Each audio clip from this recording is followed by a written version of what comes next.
여러분들에게는 제2의 고향이 있나요? 고향보다 더 고향 같고 나의 삶 속에 깊숙이 파고든 장소, 반개 유영원에게는 그곳이 바로 부안 우반동이지 아니었을까 합니다.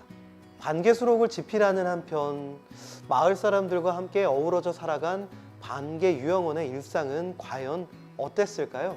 오늘 전부각당은 부안 우반동에 담긴 유영원 선생님의 이야기를 들여다 보겠습니다.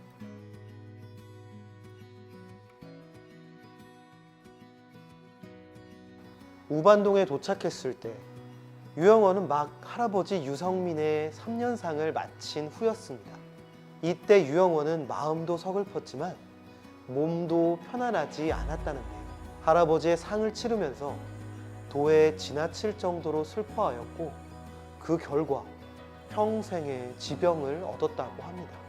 이처럼 유영원은 매우 효심이 깊었는데요.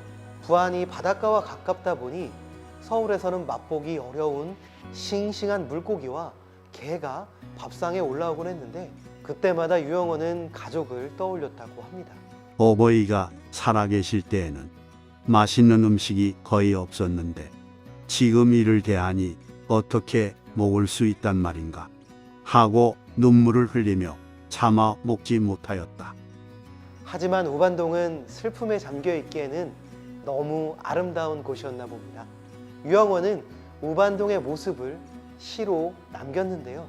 복숭아 꽃이 핀 골짜기, 동산에 핀 100그루의 매화나무, 그리고 대나무 숲을 등진 반개서당의 정취는 유영원의 시에서 생생히 전해지고 있습니다.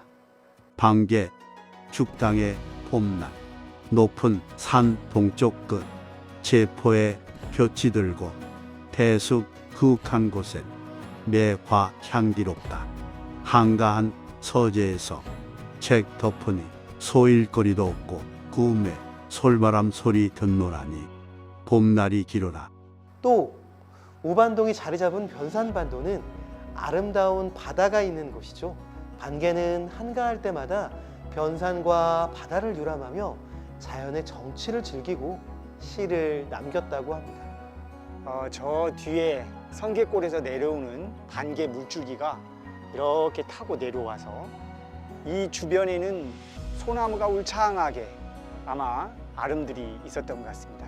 또 이곳에는 대나무가 있고 또 국화가 흐드러지게 가을에는 피었던 것 같습니다. 그래서 반개는 봄에 죽잠 망해를 하고 이 뒷동산에 오르고 또 우반동이나 또 인근의 변산자락을 주유했던 그런 내용들이 반개 유고에 많이 기록이 되어 있습니다. 우반동은 변산 가운데 있다. 바닷가에 있으면서 숲과 골짜기의 경치가 뛰어났다.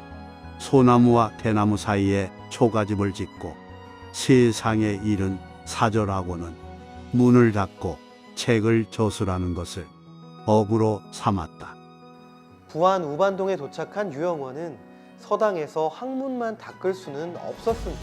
우반동에는 할아버지 유성민이 남긴 농장이 있었고 유영원은 마을의 농민들을 이끌고 농사를 감독해야 했습니다.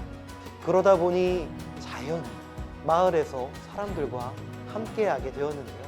산 중턱에 있는 반개 서당과는 달리 유영원의 집은 평지에 자리 잡고 있었다고 합니다.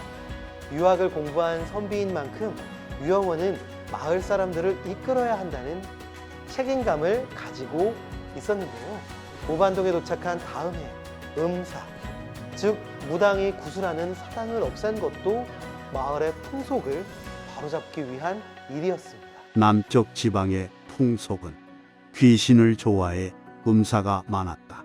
선생이 거처하는 마을에도 음사가 3곳이나 있어서 멀고 가까운 지역의 사람들이 와서 구슬하고 빌었다. 선생은 사람을 시켜 음사를 헐고 당산나무를 베어버렸다. 15살의 병자호란으로 피난을 떠났던 유영원. 그는 늘 청나라에게 치욕을 되갚을 계획을 세웠으며 우반동 마을 사람들과 군사훈련을 하기도 했답니다. 항상 부끄러움을 씻을 계획을 고민한 끝에 집에는 하루에 300리를 달리는 말을 길렀으며 활과 도총을 집안의 노비와 하인, 마을 사람들에게 가르쳐서 한가로운 날을 택해 연습을 하곤 했다.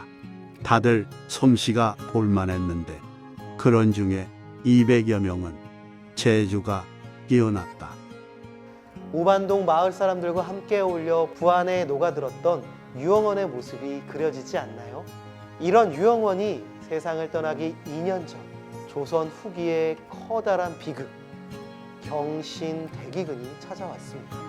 해성을 보고 기근을 예측한 유영원은 미리 모아둔 곡식을 사람들과 나누었다고 하네요. 선생은 아껴 쓰고 소와 말을 팔아 오곡을 사서 비축해 두었다. 이때 팔도에 대기근이 들어 굶어 죽은 시체가 잇따라 있었으며 유랑하는 백성들이 길을 메웠다. 선생은 남은 곡식을 친척과 동네 사람들에게 나누어 주었으며 떠도는 거지에게도 정성을 다해 대접하여 널리 구제했다. 오반동에서 인생 2막을 시작한 유영원. 하지만 유영원이 부안에만 머문 것은 아니었는데요. 가족들이 살고 있는 서울을 자주 방문하였으며 스승이나 친구를 만나러 가거나 개인적인 여행을 떠나기도 했습니다. 그때마다 유영원은 우리나라의 땅을 살피기 위해 새로운 길로 다녔다고 하는데요. 산과 하천을 살피고 도로의 멀고 가까움이나 국경의 위치를 파악하여 기록하였다고 하니 동북 여지지와 반개 수록에 나타난 지리에 대한 박식한 정보가 모두 유영원의 체험에서 나온 것을 알 수 있습니다.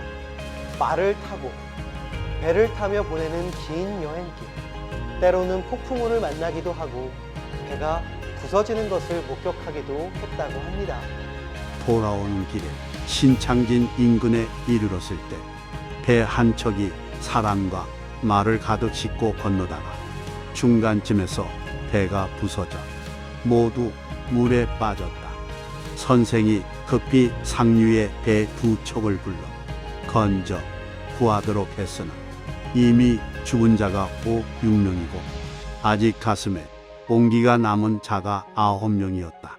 곁에 하인들을 불러옵고 가까운 마을로 들어가 옷을 갈아입혔다. 죽을 끓여 먹이고 밤새 치료하니 다음 날 모두 살아났다. 사람을 사랑하는 유영원의 성격이 잘 나타나는 일화죠. 시간이 흘러 52세에 이른 나이로 세상을 떠난 반개 유형원. 20여 년 후 그는 부안의 독림서원에 배양됩니다.